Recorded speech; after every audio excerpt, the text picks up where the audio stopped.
morning, everybody. We are having Dr. Rakesh Periwal with us. He's an intensivist and consultant medicine by nature, and he's a huge experience in the field of medicine and critical care. So, welcoming Dr. Rakesh Periwal for today's session. Thank you. Welcome, everybody. We are here today to talk about ambulatory blood pressure monitoring. And ABPM, although not very popular, has been in vogue for the last 4 decades. And the major problem was actually with the hardware, the kind of device that we needed. The earlier devices were bulky, very difficult to use, not very patient friendly. A lot of advance has been made in the hardware, but probably what has made significant strides is in the software, so that the reports are very easy to interpret and see. ABPM is testing of blood pressure at a regular interval, usually over a 24-hour period. That's a standard. You can have extended periods also, but generally we mean 24-hour ambulatory blood pressure monitoring. And this obviously would include the period of wakefulness and sleep. And the device is a size of a mobile, generally very light. It can be worn around the chest with a strap tied, and there is a cuff just like a BP instrument cuff, which is attached to the really non-dominant arm. You got to have the right cuff size, and you can start the test. The device is generally connected in the physician's office, because we would like to take the first reading there itself and validate it, and then can let the patient go home and have the rest of the readings and come back with the device, whereby we can download. The readings that are generally taken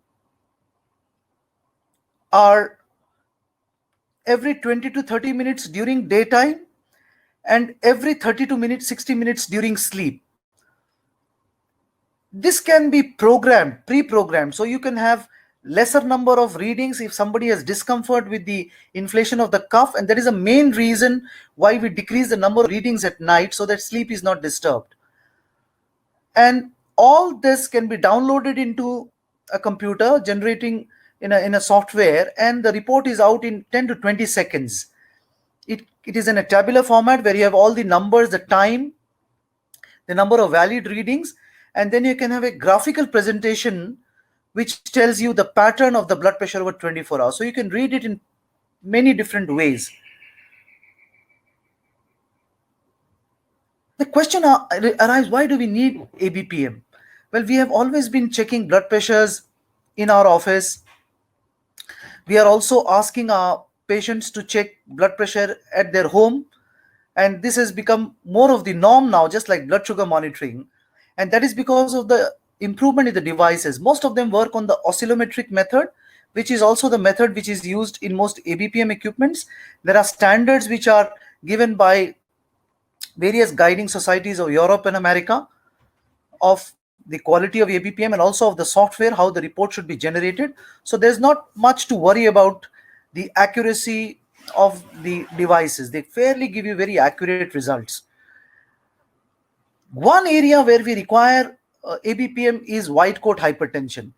And that is where, when we find a person has higher readings when they are taken in the physician's room, whereas they report the recordings to be much lower when they get a home testing done. And almost as much as 25% of patients are supposed to have white coat hypertension. This has got so much emphasis that the NICE guidelines since 2011 advocate doing ABPM just to establish the diagnosis of hypertension, so that the white coat hypertension effect is taken away. And what would be significant white coat effect? Where a BP which is more than 20 mmHg than what is recorded at home. If the discrepancy is so much, then you should order ABPM for your patient. And in grade 1 hypertensives, where the BP is 140 to 160, the grade 1 definitions are also changing now. 130 to 140 is also grade 1 according to ACC AHA. But whatever, grade 1 hypertensive patients without cardiovascular risks whom you think may or may not require antihypertensive medicines, these are also the people who should be subjected to 24-hour ABPM to know their pattern and initiate treatment. This is the statement by ACC/AHA, where they say if they already have risk factors, you can start antihypertensive medicines right from your office. But if you say what NICE says, it will say you, okay, get the ABPM done in all these patients so that you establish a diagnosis of hypertension. So it is being used even to diagnose hypertension, to start antihypertensive therapy. And the other phenomena, reverse of it, is masked hypertension. And that is where you have fair readings in your office, but the home readings of the patients are high. Or you have patients who have end organ damage evidence even with normal BP, like proteinuria or retinopathy or worsening kidney function. You suspect the BP is not controlled. And here probably it is the nighttime pressure which is contributing to the overall high average pressures. And we know that we cannot check nighttime blood pressures of a patient with conventional methods that we have. ABPM is the only way whereby you can check the nighttime blood pressures, and only if you know the nighttime blood pressure and daytime blood pressures, they average out. And here probably the average is higher than what you get in your office. So in both the extremes, where you think office readings are low or office readings are high, called masked hypertension or white coat hypertension, ABPM is advised. Obviously, it's the only way to know about the 24-hour BP pattern. Why is it important? Because our BP has diurnal variation and we want it to be there. It is being seen that the mean average BP might actually have more predictability about the cardiovascular outcomes of a hypertensive patient than that cross-sectional result. You can draw an analogy between the invasive blood pressure monitoring which is being done in ICUs, where we get the mean blood pressure because we think that is more important. And similarly, in outdoor patients, probably it's a mean BP over the whole day, which is more important, and ABPM is the only way to know about it. And obviously, it's the only way to know about the nighttime blood pressures. It also picks up episodes of hypotension, especially when patients complain about dizziness and intolerance to medicine, postural symptoms, elderly people especially. Specific mention about those with Parkinson's, where they have a lot of postural symptoms, autonomic disturbances, maybe diabetic patients. There, it is very, very important to see that the patients do not have these significant hypotensive episodes because they have been related to strokes, cognitive dysfunction, and also intolerance, non-compliance to medicine. So your targets might change if you find significant hypotension in patients being treated with antihypertensive medicine. Then why isn't it so popular? Why are we not ordering ABPM?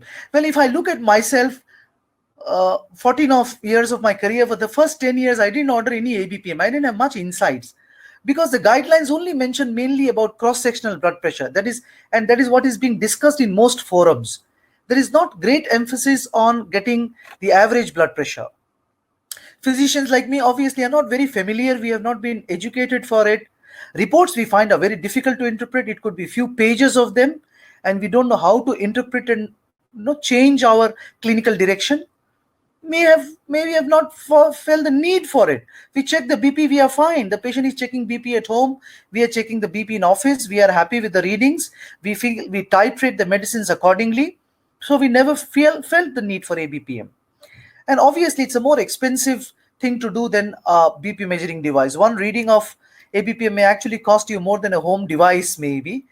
And a device can best be used once in a day. So if you have patients who need readings more than one people a day, you might have to have more than one device. So that is kind of inhibitions. But I think there are more logistic inhibitions than scientific inhibitions to getting the ABPM done.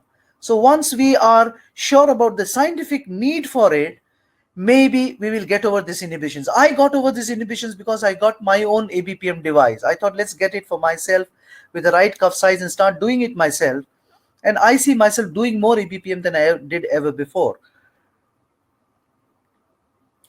Who should be advised ABPM? When should you order? As I said, some guidelines like NICE, every grade 1 hypertensive, ESC, they say, okay, grade 1 hypertensive patients without risk factors.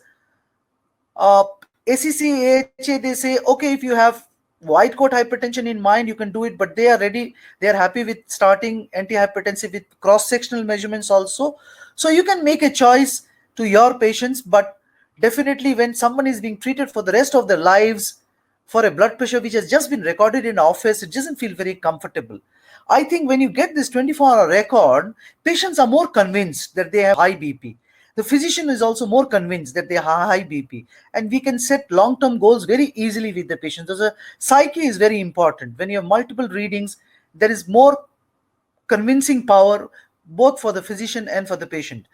And we can actually do ABPM at repeated intervals in diagnosed hypertensive also, to look at 24-hour efficacy of the blood pressure control, maybe to look at how well the antihypertensive medicines work 24-hour, and to drive home the importance.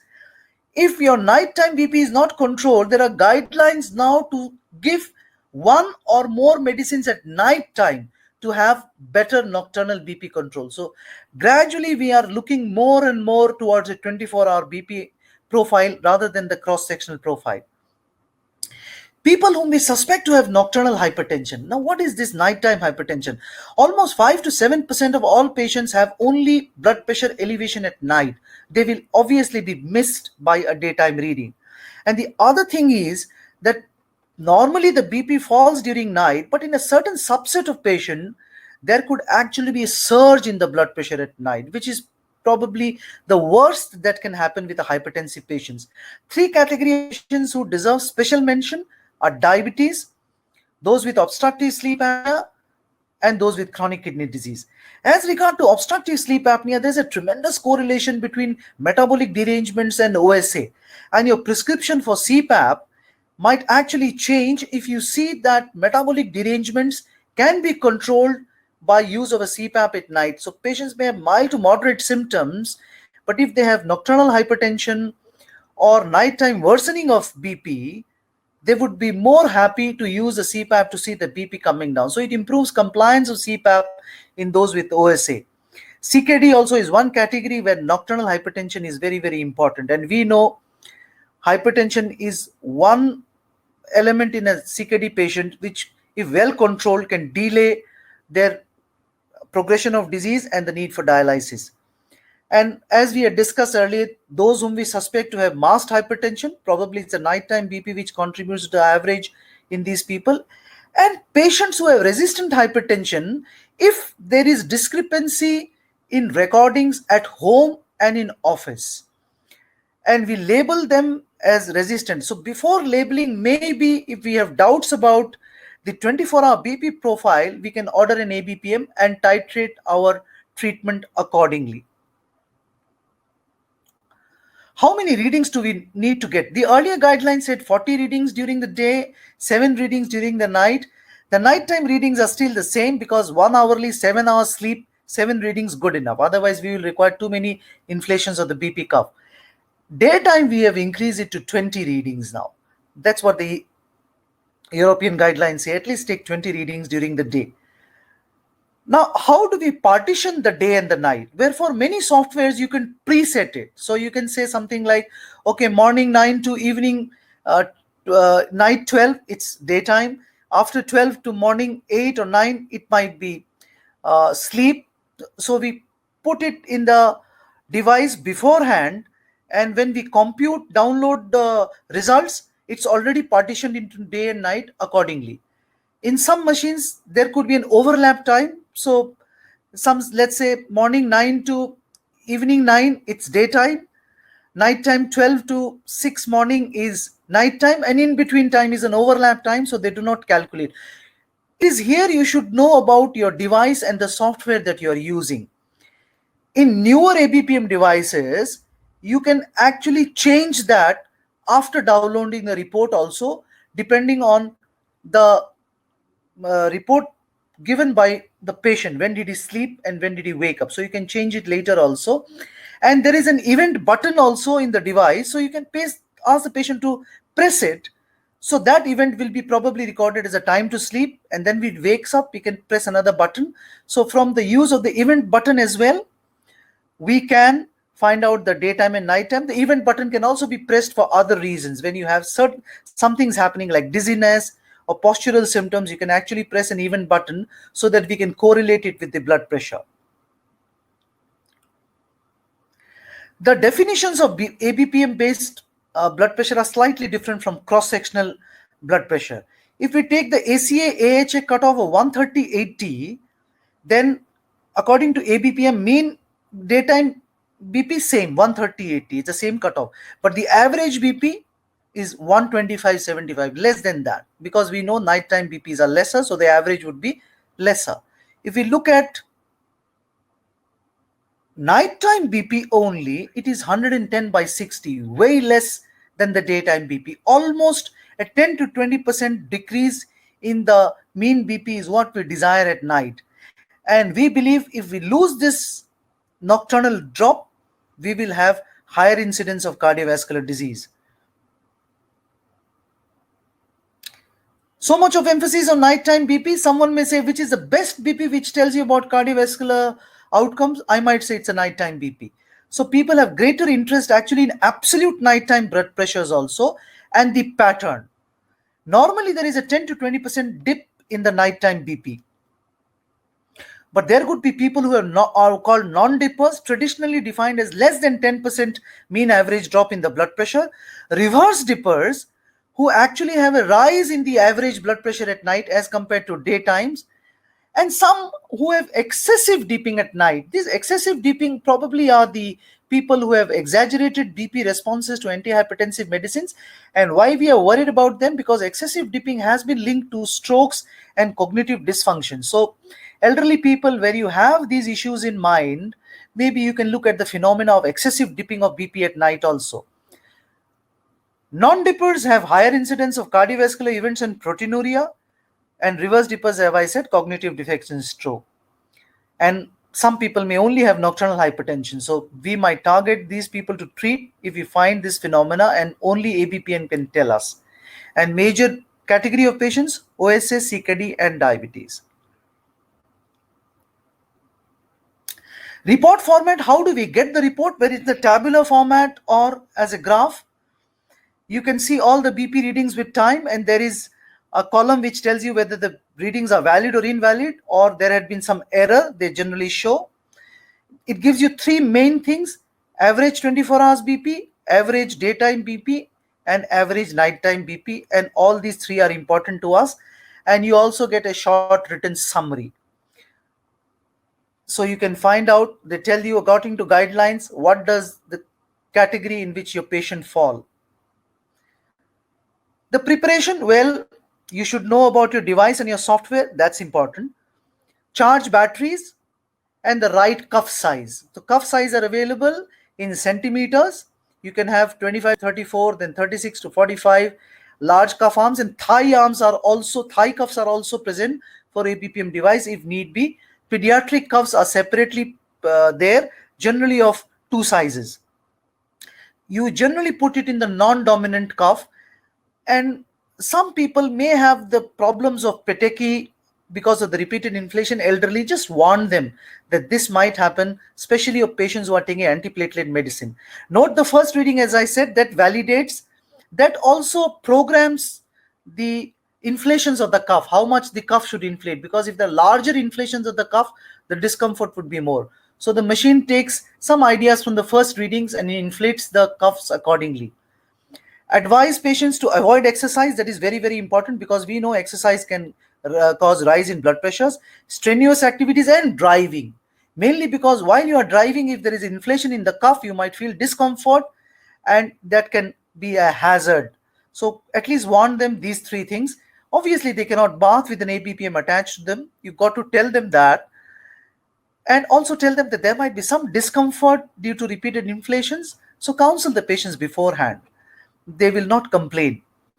One issue that you should keep in mind is people who already have irregular rhythms like atrial fibrillation, ABPM should not be advised, because readings are not reliable. Or if you suspect too much of aberrations in the heart rate, then probably ABPM is something which may not be the right thing to do. Other than this, if you look at the indications, probably every patient of yours may be a candidate for ABPM, especially the ones who are pre-hypertensive or grade 1 hypertensives, especially diabetic, obese, OSA candidates, CKD patients, well, you keep on making your choice whether you need an APPM for diagnosis, whether you need it to see the BP variability, whether you want to pick up side effects due to antihypertensive medicines, whether you want to pick up nocturnal hypertension or the pattern of nocturnal blood pressure, the phenomena of dipping, just because you think that the patients are not doing well in spite of being given optimum medicine. So whenever we are in doubt about control, I think ABPM should be advised. It's very, very easy to procure. Devices are very cheap. You can have one of your own, or you can tie up with someone who has one. All you need is the right cuff size. Downloading the software very easy. Anything that you can do it yourself, or any assistant in your office can do it for you. And you got to take look at the report. Will not take you more than a minute or two to get a whole summary. I'll just share some templates which we get. Maybe the images are not very great, but still would drive home the point. This is the device size. I own the 6110. Now they have the 7100 device, which is slightly improved than this version. And this is almost the size of a mobile, and this is how the cuff is. All you need to do is put this by a strap around the chest and put it on one of the arms. That's it. Very mobile, very handy, very light. And if you look at the template, this is one template that you get. The average charts, you see the measurements is systolic, diastolic, the heart rate, and you get the overall BP, the awake BP, and asleep BP, and then you get the awake, asleep decrease, and early morning surge. Some of them say that early morning surge has a lot of importance. Well, you can look at it separately and look at if your antihypertensive medicines need to be given at night to stop this early morning surge, or the general idea of giving the first thing in the morning the antihypertensive medicine to decrease this morning surge, or to titrate medicines to decrease this morning surge of blood pressure. The next template which is important is this. You get all the readings, the systolic BP, the mean arterial pressure, the diastolic BP. Interesting thing is the heart rate. This is one patient. If you look at the heart rate pattern, the heart rate comes down somewhere in the middle, and probably this is the time when the patient was sleeping, because bradycardia is one thing which happens with sleep. So if you have doubts about the sleep time, maybe you can look at the heart rate. If you had a good sleep, we would look to a decrease in the heart rate at night. So that might give you a rough guide as to the sleep time of the patients. And you see there were some errors in judgment, so they have been reported as errors. All other recordings have been taken. Enough number of recordings with the timings that they are there. And then you can look at the trend graph, which is also great, which tells you overall. They tell you the upper band, the lower band, when the patient exceeded. This was a patient who repeatedly complained of higher BPs at home, reporting some vague symptoms at home. All his office readings were normal, and ABPM settled the issues because the average BP, nighttime BP, daytime BP, everything was normal. So it was very easy to convince these patients that, oh God, you don't need any up or down titration of your antihypertensive medicines. You are doing fine. So we can have patients whom it is very easy to convince about what their blood pressures are for the 24-hour profile. This is all I had to talk about ABPM. I think we can open the forum for discussion or questions or queries. I'm ready to take, or maybe take inputs from my other physician colleagues, or what their experiences are and what they have felt as a need for ABPM in their practice, and probably would this discussion motivate them to use ABPM greater in their regular practice.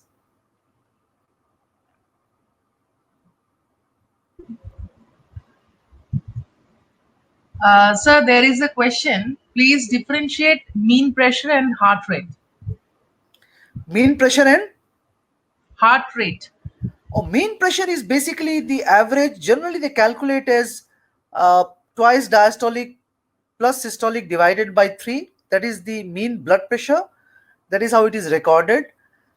And heart rate is basically, may not have any correlation, but what I want to tell you is the heart rate comes down at night. So that is one way you can pick up the sleep pattern, and the drop in heart rate might tell you the time the patient went to sleep or went into deep sleep at least.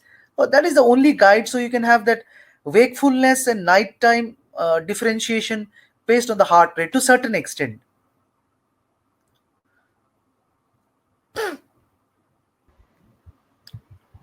Okay. As of now, there is no other question actually. Anybody who wants to have any input? Uh, Yeah. Anybody wants to raise a hand and say something? Dr. Satyabrata Sahu is asking ABPM machine cost. ABPM machine cost is, if I give you the Welchline 71000, you will get it at around 1.2 to 1.3 lakhs with different cuff sizes. The cuff sizes are generally 1500 each. If you can somehow get the ABPM 6100, which is now outdated, no longer manufactured, then you can get it for cheaper. I got it for 70,000 bucks. So it all depends on the bargain that you make. But ABPM Welchline is probably one of the most popular ones. They have got an excellent software, and you can get hold of one new one in roughly around 1.3 lakhs. Okay, sir. I So can what share the numbers. I can share the numbers with you if anybody needs the vendor number or the company guys, no, the clinical associates who work with the company to tell you more about the device to give demonstration. Because I have been communicating with someone in Chennai to learn about the software. But maybe you can call them and learn. Nowadays we are all learning online, so maybe you can just call them up and learn more about ABPM. Okay. So Dr. Rahul is asking ABPM versus HBPM comparison. Oh, interesting. Now there is new devices of home blood pressure monitoring in which you can program them for nighttime readings at a regular interval, and they will pick up a nighttime reading. So this is the interesting change which is happening, but all the three should be taken separately. Office reading, home reading is encouraged in all patients, all, no questions about that.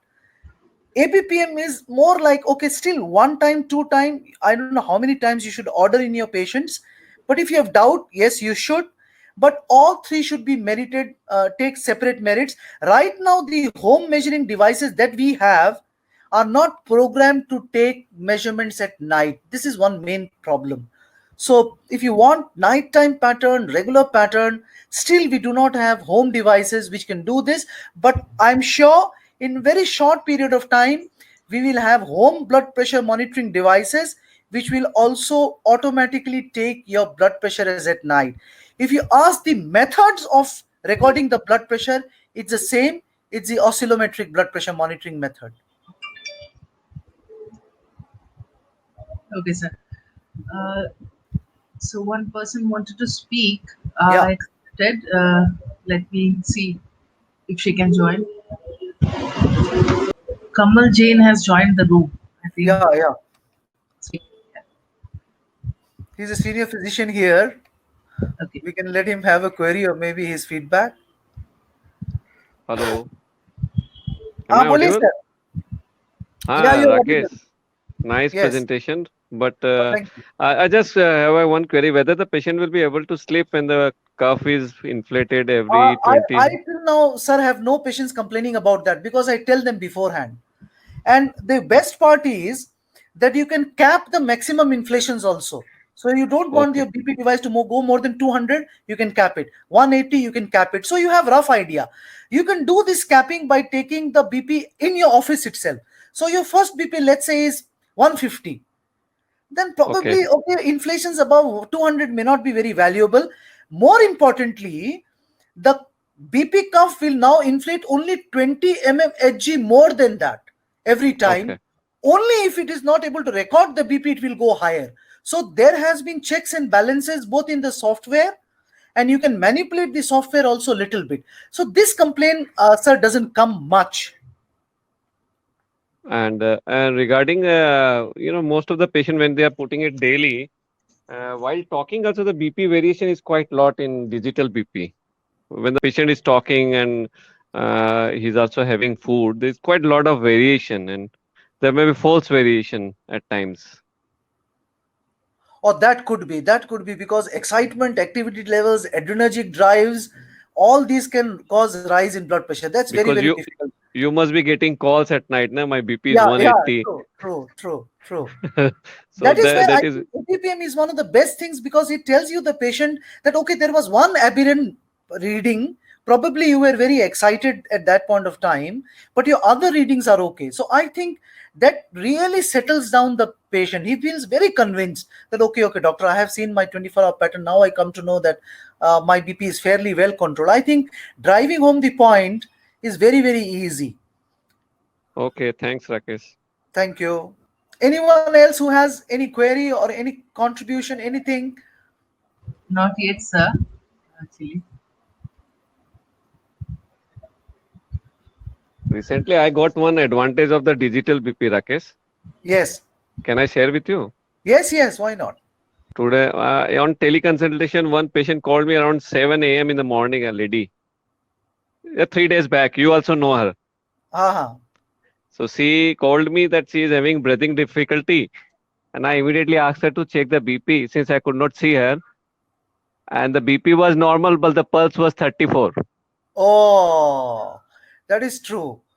So you got the patient, I think, complete heart block. I said her to Yes, immediately yes. rush.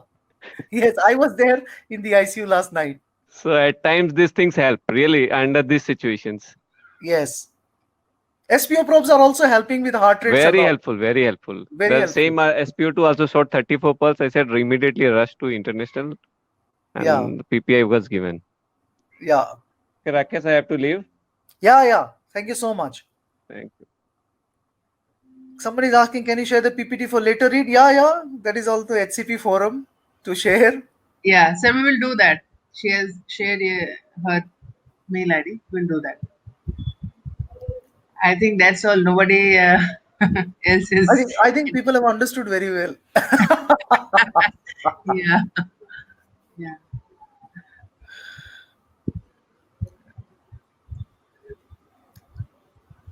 Okay, if nothing more, we can close it. No problem.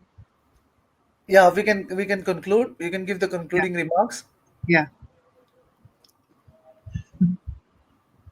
Okay. Thanks everybody for the. Okay. One more question. Nargis Ahmed is asking, will it not interfere with sleep cycle? Will it not interfere with the sleep cycle? Maybe, very. But then if you look at the type of patients, one of them are actually patients with disturbed sleep, especially obstructive sleep apnea, who may require an ABPM.